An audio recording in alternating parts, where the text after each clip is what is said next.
नमस्कार सभी साथियों को स्वागत करता हूं सभी का इस यूट्यूब चैनल पर। साथियों, शिक्षण विधियों का स्पेशल पेपर है। देखिएगा, अंतिम दिन है आज आपके पास, कल आपके एग्ज़ाम हैं। शिक्षण विधियों के क्वालिटी वाले प्रश्न आपको इस वीडियो में देखने को मिलने वाले हैं। पूरा ही पेपर हल करके जाइएगा। विशेष टेस्ट है साथियों शिक्षण विधियों का, विशेष।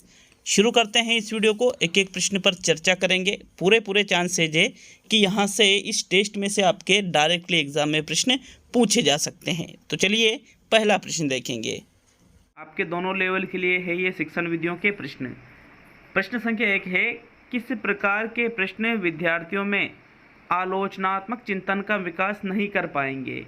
बंद प्रश्न, अपसारी प्रश्न, खुले प्रश्न और निबंधात्मक प्रश्न। तो बताइए प्रश्न संख्या 1 में कौन सा विकल्प सही है? राइट आंसर देना है आपको। पहला जो क्वेश्चन है साथियों, इसमें जो आपका सही आंसर निकल के आता है वो रहेगा विकल्प नंबर 1। जो बंद प्रश्न हैं वो आलोचनात्मक चिंतन का विकास नहीं कर पाएंगे, क्योंकि बंद प्रश्नों में क्या होता है, सिर्फ एक निश्चित उत्तर होता है और उसमें खुद के विचारों की अभिव्यक्ति नहीं होगी। तो फिर वहाँ आलोचनात्मक मतलब गुण दोष कैसे देखेंगे उस चीज़ का? जैसे अभी ऑब्जेक्टिव टाइप के क्वेश्चन हैं, सत्य सत्य प्रश्न है, हाँ और नहीं वाले प्रश्न हैं, रिक्त स्थान की पूर्ति वाले प्रश्न हैं। इन सभी प्रश्नों में हम बंद प्रश्नों के अंतर्गत रखते हैं इन सभी प्रश्नों को, जिनमें हम खुद के जो विचार है या फिर आलोचनात्मक चिंतन है, इसका विकास इन प्रश्नों में नहीं हो पाता है। तो चलिए अब हम आगे बढ़ते हैं प्रश्न संख्या 2 पर। देखो, अपसारी प्रश्न खुले होते हैं। खुले प्रश्न तो नाम ही इनका है, निबंधात्मक में भी खुद के विचारों की अच्छी अभिव्यक्ति हो जाती है। तो चलिए अब आगे बढ़ते हैं प्रश्न संख्या 2 पर। दूसरा क्वेश्चन है आपके, ये देखिए प्रश्न संख्या 2 को। प्रयोजना निम्न में से किस सिद्धांत का अनुकरण नहीं करती है? उद्देश्य निष्ठता, व्यक्तिगत विभिन्नता, क्रियाशीलता और अनुकरण। तो प्रश्न संख्या 2 में आपको राइट आंसर देना है। कौन सा विकल्प आपका इसमें सही रहेगा साथियों? देखो, प्रयोजना निम्न में से किस सिद्धांत का अनुसरण नहीं करती है? तो प्रयोजना, उद्देश्य निष्ठता, व्यक्तिगत विभिन्नता, क्रियाशीलता, अनुकरण। इन चारों में से साथियों राइट आंसर आपके है विकल्प नंबर 4। अनुकरण के सिद्धांत का अनुकरण नहीं करती है। अनुकरण इसमें नहीं किया जाता है, बल्कि व्यक्तिगत विभिन्नता पाई जाती है, उद्देश्य निष्ठ होता है, क्रियाशीलता मतलब बालक करके सीखता है। विकल्प नंबर इसलिए आपका 4 सही है प्रश्न संख्या 2 में। नेक्स्ट अब हम आगे बढ़ते हैं प्रश्न संख्या 3 पर। तो चलिए तीसरा क्वेश्चन देखते हैं। आपके तीसरा क्वेश्चन देखिएगा प्रश्न संख्या 3 को। संक्रियात्मक आकलन निम्नलिखित के लिए अनुपयुक्त है? ग्रेड का निर्धारण, विद्यार्थियों के सीखने का सारांशीकरण करना, प्रस्तावित सत्र के अंत में मूल्यांकन करना और शिक्षण अधिगम प्रक्रिया के दौरान प्रगति का आकलन करना। तो कौन सा क्वेश्चन राइट है प्रश्न संख्या 3 में? देखो, अच्छी तरह से प्रश्न को देख लीजिए, जल्दबाजी में उत्तर नहीं देना है, क्योंकि ध्यान इधर उधर रहता है तो आंसर गलत हो जाता है। इसका जो राइट आंसर है वो रहेगा विकल्प नंबर 4। संक्रियात्मक आकलन निम्नलिखित के लिए अनुपयुक्त है। तो साथियों संक्रियात्मक मतलब, तो देखो संक्रियात्मक आकलन में क्या होता है साथियों, संक्रियात्मक उसकी संपूर्ण संक्रियाओं को सम्मिलित कर लिया जाता है। जिसे ग्रेड का निर्धारण भी इसी में करते हैं, विद्यार्थियों के सीखने का सारांशीकरण भी किया जाता है, प्रस्तावित सत्र के अंत में भी मूल्यांकन, जिसको हम योगात्मक मूल्यांकन कहते हैं ना, वही चीज़ है ये। लेकिन शिक्षण अधिगम प्रक्रिया के दौरान प्रगति का आकलन साथियों ये तो आपके रचनात्मक में आ जाएगा, और इसलिए ये रचनात्मक में आएगा तो फिर संक्रियात्मक में नहीं आएगा। और संक्रियात्मक के लिए अनुपयुक्त पूछा है, तो अनुपयुक्त क्या है? चौथा विकल्प क्या है? अनुपयुक्त है, क्योंकि ये संक्रियात्मक का हिस्सा नहीं है। आगे बढ़ते हैं अब हम प्रश्न संख्या 4 पर। चौथा क्वेश्चन देखते हैं आपके। प्रश्न नंबर 4 आपसे क्या पूछ रहा है, ये देखिए प्रश्न नंबर 4 को। निम्न में से किस मनोवैज्ञानिक दार्शनिक ने अपनी शिक्षण विधि का आधार अनुभव द्वारा सीखना को बनाया है? जॉन ड्यूवी ने, थॉर्नडाइक ने, हर्बर्ट ने और आर्मस्ट्रॉन्ग ने। प्रश्न संख्या 4 में सही विकल्प का चयन करो। कौन सा विकल्प आपका इसमें प्रश्न संख्या 4 में सही है? किसके द्वारा दार्शनिक आधार, शिक्षण विधि का आधार किसको बनाया? दार्शनिक मतलब दार्शनिक आधार क्या? मनोवैज्ञानिक दार्शनिक है जिसने अपने शिक्षण विधि का आधार अनुभव द्वारा सीखना। तो साथियों प्रश्न संख्या 4 में राइट आंसर देना है। कौन सा विकल्प सही है? जो सही आंसर है वो रहेगा आपके विकल्प नंबर 1, जॉन ड्यूवी इसका सही आंसर है, क्योंकि इन्होंने अनुभव द्वारा, अनुभव मतलब अनुभव कब लेंगे हम, जब उस चीज़ को करेंगे, तो साथियों क्रिया द्वारा सीखने पर बल इनके द्वारा ही दिया गया था।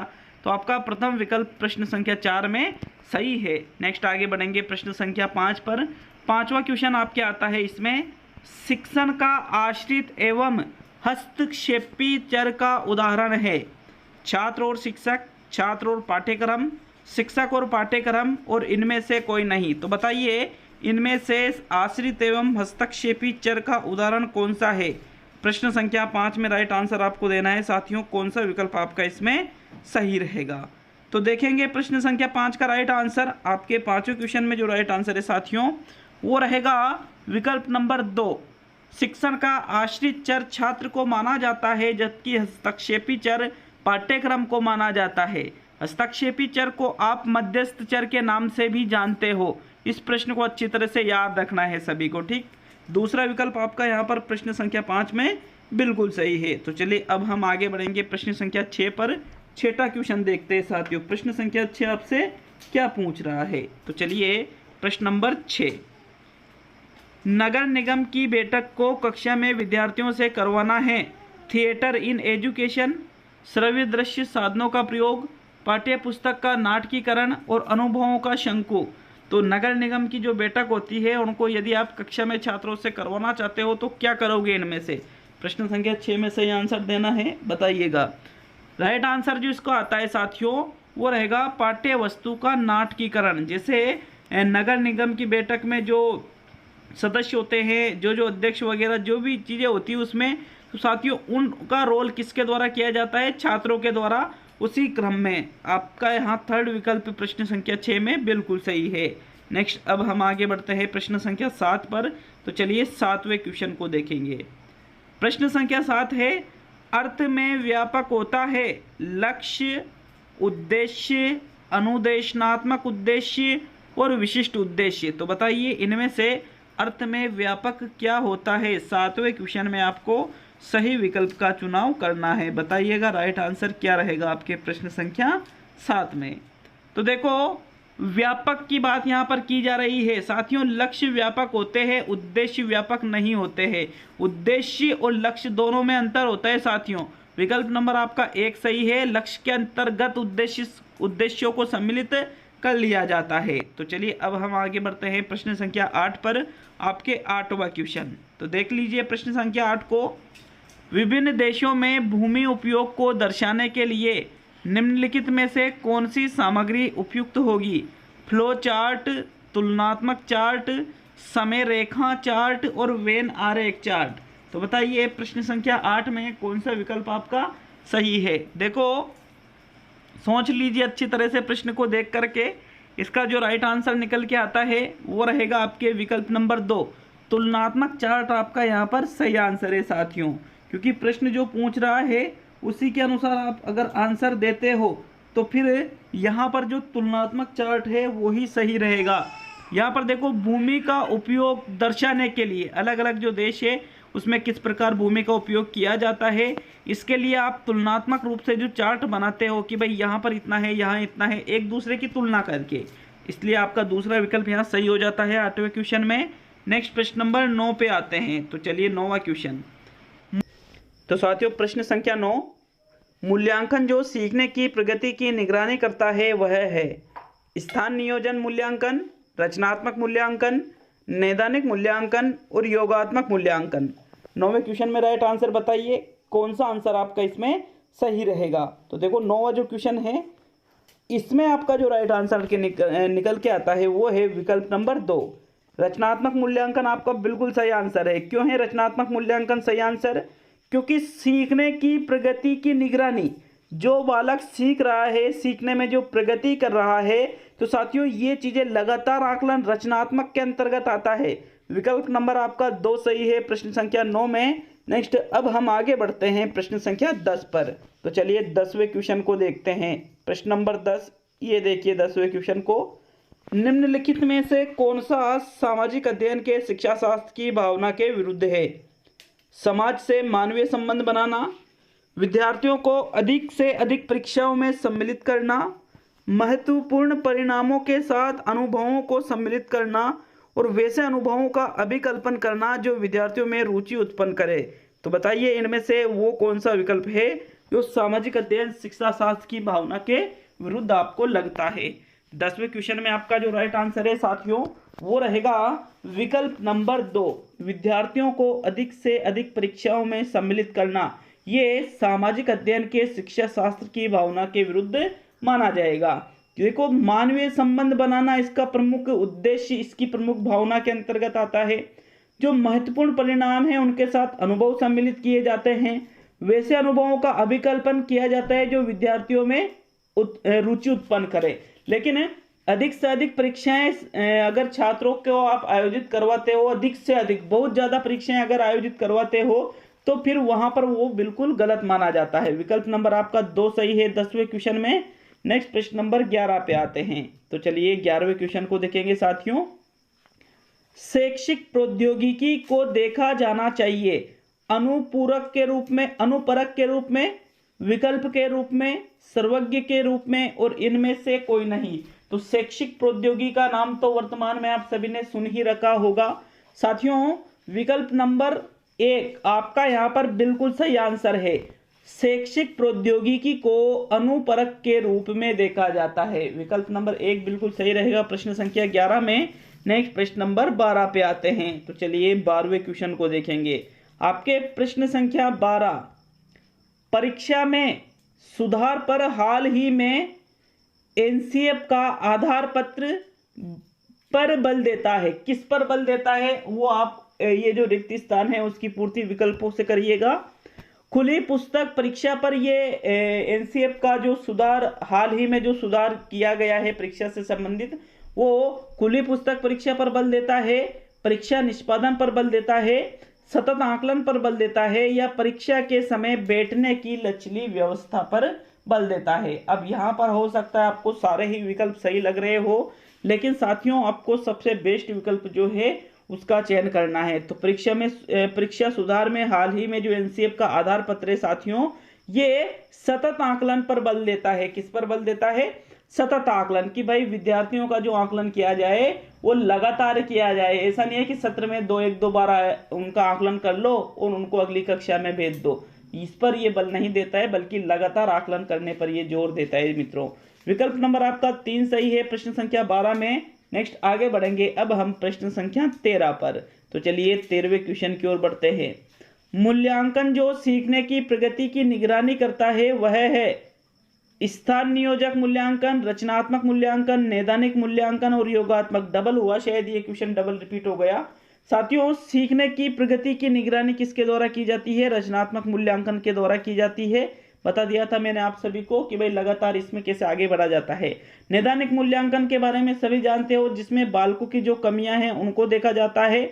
योगात्मक मूल्यांकन में सत्र के अंत में छात्रों का जो समस्त मूल्यांकन है वो किया जाता है, समस्त ज्ञान का। तो चलिए नेक्स्ट प्रश्न नंबर 14 पे आते हैं। आपके प्रश्न संख्या 14, किस विधि से व्यक्तिगत शिक्षण तथा कक्षा शिक्षण दोनों ही संभव है? समस्या समाधान विधि से, इकाई शिक्षण विधि से, अवलोकन विधि से या हुरिस्टिक विधि से? तो उस विधि का नाम बताइएगा मित्रों जिससे आप व्यक्तिगत शिक्षण भी कर सके और कक्षा शिक्षण भी कर सके। मतलब कक्षा में तो सामूहिक होगा और व्यक्तिगत पर्सनल एक बच्चे का। तो साथियों वो विधि रहेगी आपके अवलोकन विधि। अवलोकन विधि में आपको क्या करना पड़ता है? अवलोकन करना पड़ता है कि छात्र कैसे क्रिया को कर रहा है, छात्र किन चीजों को कैसे कर रहा है, कैसे सीख रहा है, उनका अवलोकन करके आप आसानी से पता लगा सकते हो। तो देखो जो अवलोकन विधि है किसी एक विशेष छात्र पर भी इसका प्रयोग कर सकते हो और संपूर्ण कक्षा का भी आप अवलोकन कर सकते हो। अतः यहाँ थर्ड विकल्प 14वें क्वेश्चन में सही है। तो चलिए अब हम आगे बढ़ेंगे प्रश्न संख्या 15 पर। आपके 15वां क्वेश्चन है साथियों, देख लेते हैं प्रश्न नंबर 15 को। ब्लूम के वर्गीकरण में शब्द संश्लेषण को, यहाँ रिक्त स्थान है, के रूप में संशोधित किया गया है। विश्लेषण के रूप में, मूल्यांकन करने के रूप में, निर्माण करने के रूप में और लागू करने के रूप में। 15वें क्वेश्चन में आपको सही आंसर का चुनाव करना है। देखो संश्लेषण शब्द को देख करके आधार बना करके इस प्रश्न का उत्तर दीजिएगा।